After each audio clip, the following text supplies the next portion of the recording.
Trump کہتے ہیں اسرائیل کے پاس اتنی صلاحیت نہیں کہ وہ ایران کی جوہری صلاحیت ختم کر سکیں۔ نیو جرسی میں میڈیا سے گفتگو میں صدر ٹرمپ نے کہا کہ ایران میں زمینی افواج اتارنا آخری حل ہوگا۔ ایران پر حملہ کرنے کا فیصلہ کرنے کے لیے زیادہ سے زیادہ 2 ہفتے لوں گا۔ ٹرمپ نے کہا کہ اسرائیل سے فضائی حملے روکنے کا کہنا مشکل ہے۔ اسرائیل کے پاس اتنی صلاحیت نہیں کہ وہ ایران کی جوہری صلاحیت ختم کر سکے۔ امریکی صدر نے کہا کہ ایران نے ایٹمی صلاحیت کے لیے مواد جمع کر لیا تھا۔ اسرائیل ٹھیک جا رہا ہے، ایران کم اچھا جا رہا ہے۔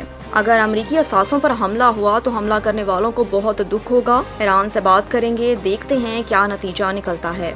میں مذاکرات سے پہلے سیز فائر چاہتا ہوں۔ اس کے علاوہ امریکی صدر ٹرمپ نے کہا کہ بھارت اور پاکستان دونوں کے ساتھ امریکہ ٹریڈ ڈیل پر بات چیت کر سکتا ہے۔ ٹرمپ کا کہنا تھا کہ پاکستان بھارت کی جنگ بند کروانے پر مجھے نوبل پرائز ملنا چاہیے، مگر نوبل پرائز سرلیبرس کو ملتا ہے، یہ لوگ مجھے نہیں دیں گے۔ حکومت پاکستان کی امریکی صدر کو نوبل امن انعام 2026 کے لیے نامزد کرنے کی سفارش۔ حکومتی اعلامیے کے مطابق بین الاقوامی برادری نے بھارتی جارحیت کا مشاہدہ کیا، جو پاکستان کے خود مختاری اور علاقائی سالمیت کی سنگین خلاف ورزی تھی۔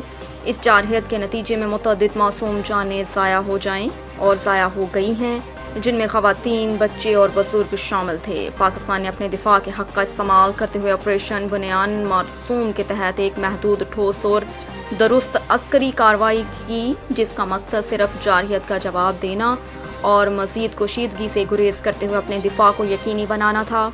اس نازک لمحے پر صدر ٹرمپ نے غیر معمولی حکمت عملی اور بصیرت کا مظاہرہ کرتے ہوئے اسلام آباد اور نئی دلی کے ساتھ بھرپور سفارتی رابطے کیے، جس کے نتیجے میں جنگ بندی ممکن ہوئی اور ایک ممکنہ بڑی جنگ ٹل گئی۔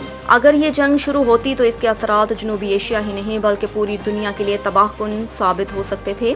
حکومت پاکستان نے اس موقع پر صدر ٹرمپ کی جانب سے مسئلہ جموں کشمیر کے پرامن حل کی پیشکش کو بھی سراہا۔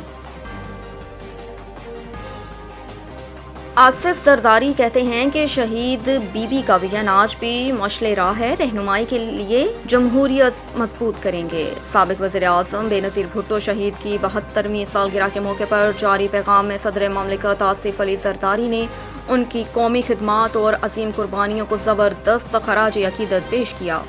صدر مملکت نے کہا کہ شہید محترمہ بے نظیر بھٹو نے جمہوریت، انسانی وقار اور خواتین کے حقوق کے لیے جو ناقابل فراموش جدوجہد کی، وہ آج بھی تاریخ کا روشن باب ہے۔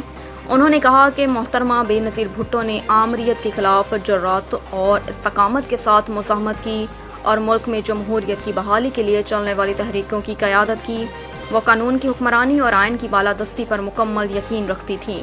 ان کا وژن، قربانیاں اور عوام سے گہری وابستگی پاکستان پیپلز پارٹی کے اجتماعی میراث ہیں۔ صدر زرداری کا کہنا تھا کہ شہید بی بی ہمیشہ خواتین کی سماجی اور معاشی خود مختاری کی علمدار رہیں۔ وہ پسماندہ طبقات اور اقلیتوں کی آواز بن کر ابھری اور ایک پرامن، خوشحال اور جمہوری پاکستان کی خواہاں تھی۔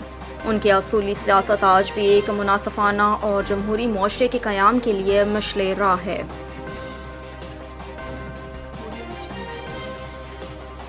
اور پی ٹی آئی اور اسٹیبلشمنٹ کے درمیان روابط رکنے کی وجوہات سامنے آ گئی۔ ذرائع کے مطابق عید کے بعد ہونے والی ممکنہ پیش رفت بانی پی ٹی آئی عمران خان اور پارٹی ارکان کے بیانات کے بعد رک گئی ہے۔ ذرائع کا کہنا ہے کہ امریکہ میں پی ٹی آئی کے احتجاج کی وجہ سے بھی پیش رفت رک گئی اور بتایا جا رہا ہے کہ امریکہ میں احتجاج کی وجہ سے حکومت، اسٹیبلشمنٹ اور پی ٹی آئی کے سنجیدہ حلقے سخت ناراض ہیں۔ پی ٹی آئی ارکان کا دعویٰ ہے کہ مشترکہ حکمت عملی نہ ہونا مسائل حل ہونے میں رکاوٹ ہے۔ ذرائع کے مطابق عید سے قبل بیرسٹر گوہر سے اہم حکومتی شخصیت نے رابطہ کیا۔ 26 نومبر کے بعد اہم شخصیات سے یہ رابطہ مختصر وقت کے لیے بحال ہوا تھا اور عید الاضحیٰ کے بعد پی ٹی آئی قیادت کے ساتھ روابط اور بات چیت ہونی تھی۔ اس حوالے سے چیئرمین پی ٹی آئی بیرسٹر گوہر خان کا کہنا ہے کہ بات چیت کے لیے ہمارے راستے کھلے ہیں، ملک کی خاطر سنجیدہ اور نتائج کے حامل روابط کے لیے تیار ہیں۔ حکومت اور ہماری جانب سے چند افراد ایسے ہیں جو بیانات یا عمل سے روابط میں